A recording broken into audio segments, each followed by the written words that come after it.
सुप्रभात विद्यार्थियों जैसा कि रीट अध्यापक पात्रता परीक्षा और अध्यापक पात्रता परीक्षा के कितने दिन शेष रह गए विद्यार्थियों? 100 दिन शेष रह गए हैं। मतलब 100 दिन के बाद 25 अप्रैल 2021 को आपका पेपर होगा विद्यार्थियों। तो विद्यार्थियों, मुझे उम्मीद है कि आप घर पे स्वस्थ होंगे और खूब मन लगा के पढ़ाई कर रहे होंगे। आज 14 जनवरी मकर संक्रांति की आप सभी को हार्दिक शुभकामनाएं विद्यार्थियों। आपने जो है वो जीवन में जो भी लक्ष्य सोचे होंगे, जो भी उद्देश्य सोचे होंगे, उनमें आप मेहनत करें, उनको सफल करें और आपका जो है वो चयन अध्यापक पात्रता परीक्षा ईट में हो जाए, ये मैं भगवान से प्रार्थना करता हूँ। विद्यार्थियों जो मेहनत कर रहे हैं और जो वास्तव में मेहनती है, जो डिजर्व करते हैं उन 31,000 पदों को, उन लोगों का चयन हो। तो विद्यार्थियों खूब पढ़िए और खूब जो है वो याद कीजिए।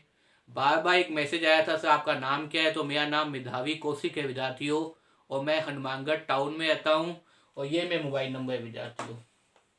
तो विद्यार्थियों जैसा कि आपको पता है कुछ पाठ्यक्रम में चेंज हुआ है, ज़्यादा परिवर्तन तो नहीं हुआ पाठ्यक्रम के अंदर, लेकिन जो भी चीज़ें हैं जो अब तक मैंने कराई है वो सारी चीज़ें आपको पता है पाठ्यक्रम में है।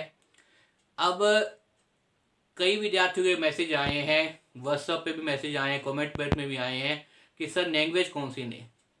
सबसे महत्वपूर्ण बात तो विद्यार्थियों, अगर मेरी निगाह देखा जाए तो आपने अब तक जिस भी लैंग्वेज की तैयारी की हो उन्हीं लैंग्वेज को रखिए, क्योंकि अब आप अगर अपनी लैंग्वेज चेंज करते हैं, जैसे कोई हिंदी पंजाबी नया था, कोई अंग्रेजी हिंदी नया था, कोई संस्कृत हिंदी नया था, जो भी लैंग्वेज आप सोची हुई थी उन्हीं लैंग्वेज पे कायम रखिए, क्योंकि भटकाव न हो, अपने उद्देश्य से भटकिए मत। क्योंकि आपने, ऐसा नहीं है कि सारा पाठ्यक्रम ही चेंज हो गया लैंग्वेज का, ऐसा कुछ भी नहीं है। आपने देखा होगा सिलेबस, और कुछ एक चीजें नई ऐड हुई है तो कुछ कटी भी है।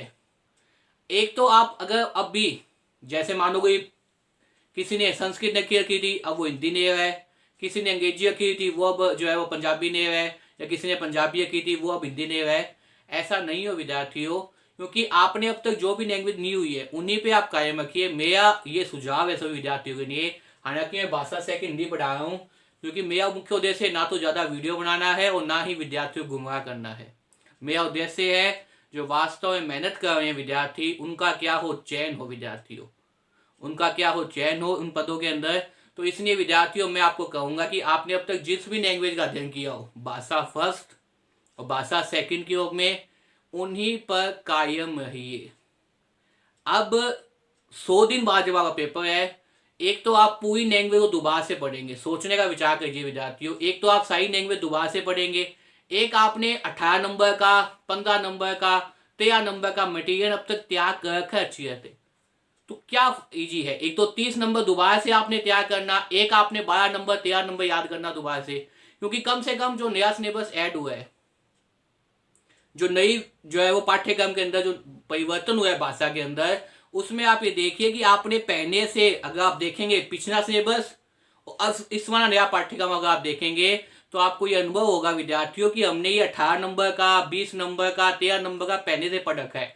तो वो पर्सन ज्यादा सही होते हैं, सही जो पर्सन आएंगे उस पाठ्यक्रम के अंदर, 12 नंबर, 13 नंबर, 18 नंबर जो भी है, वो आपके ज्यादा सही होने के चांसेस हैं, क्योंकि आपने पढ़ा हुआ है, आपने 3-4 महीनों से तैयारी की हुई है।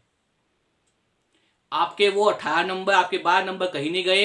अब आपने बाकी जो बचे हैं, जैसे 12 नंबर का मैटर आपको याद है, तो बाकी बचे 18 में से आप 10-12 नंबर आराम से ला सकते हैं। तो विद्यार्थियों मेरा विनम्र अनुरोध है सभी विद्यार्थियों से कि आप जो भी देख रहे हैं, किस प्रकार से भाषा चेंज करें, फर्स्ट से सेकंड ने कौन कौन सी भाषा ने। हालांकि मैं द्वितीय भाषा के रूप में हिंदी पढ़ा रहा हूँ, लेकिन फिर भी मैं विद्यार्थियों को गुमराह नहीं करना चाहता।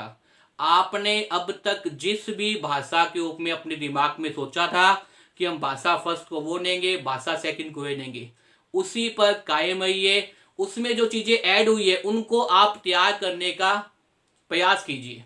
ये एक आप 30 नंबर, क्योंकि सारा खेल दिमाग का है विद्यार्थियों। मनोविज्ञान आप पढ़ रहे हैं, शिक्षा मनोविज्ञान के अंदर, तो मन का खेल है विद्यार्थियों।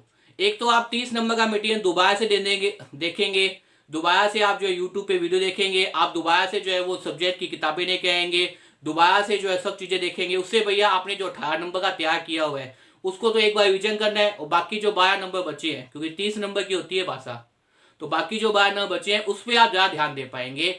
मेरा ये विचार है। बाकी कहते हैं ना, सुनो सबकी करो मन की, जो आपका मन करे वो कीजिए, लेकिन मेरा विचार यही है कि अभी तक आपने जो सोचा हुआ था भाषा के बारे में, कृपया करके उन्हीं भाषाओं को लीजिए, परिवर्तन मत करना। तो देखिए विद्यार्थियों, हम करते हैं भाषा सेकंड, द्वितीय भाषा हिंदी के रूप में। विद्यार्थियों, आज की वीडियो बहुत ही महत्वपूर्ण है। आज मैं बताऊंगा आपको, पहले तो दूसरे नंबर पे थी, अब 3 नंबर पे है वाक्य। तो वाक्य क्या चीज है, वाक्य के बारे में 1-2 वीडियो बनाकर मैंने अपने चैनल जो मैं हिंदी का उस पर अपलोड कर दिए विद्यार्थियों, मुझे उम्मीद है आप सब लोगों ने देखा होगा। आज मैं बताऊंगा आपको कि वाक्य भेद कैसे होते हैं। ये बहुत ही इजी टॉपिक है विद्यार्थियों, घबराने की आवश्यकता नहीं है। ये जो वाक्य भेद है ये दोनों में है, भाषा फर्स्ट में भी है, भाषा सेकंड में दिया हुआ है। तो जो विद्यार्थी जहां से देखा, क्योंकि आपको, मुझे उम्मीद है कि आप सबने सिलेबस देखा है अब तक, अच्छी तरह आपको सिलेबस याद हो गया होगा। तो भाषा फर्स्ट में भी दे रखा है, भाषा सेकंड में दे रखा है। तो मैं तो भाषा सेकंड के रूप में देता हूँ, बाकी आप जैसे भी देखना चाहे देखने। तो आप हम कहेंगे वाक्य भेद। कई बार प्रश्न ये भी आता है कि वाक्य भेद कैसे होते हैं, रचना के आधार पे कितने प्रकार के होते हैं, अर्थ के आधार पे कितने प्रकार के होते हैं, इन सब के बारे में विद्यार्थियों मैं इस वीडियो में चर्चा करूंगा। विद्यार्थियों, अगर मेरे द्वारा बुलाई वीडियो आपको पसंद आए तो इसे ज़्यादा शेयर कीजिए, क्योंकि मेरा उद्देश्य यही होता है कि पढ़ाते हुए विद्यार्थियों को साथ साथ में याद हो। जो भी विद्यार्थी मेरे द्वारा तैयार की गई वीडियो देखे, उन्हें साथ साथ में याद होना चाहिए। तो आज मेरी वीडियो देखने के बाद में आपको ये चीज़ें याद हो जाए कि अर्थ के आधार पे कितने होते हैं, और रचना के आधार पे कितने होते हैं, संरचना के आधार पे कितने होते हैं वाक्य।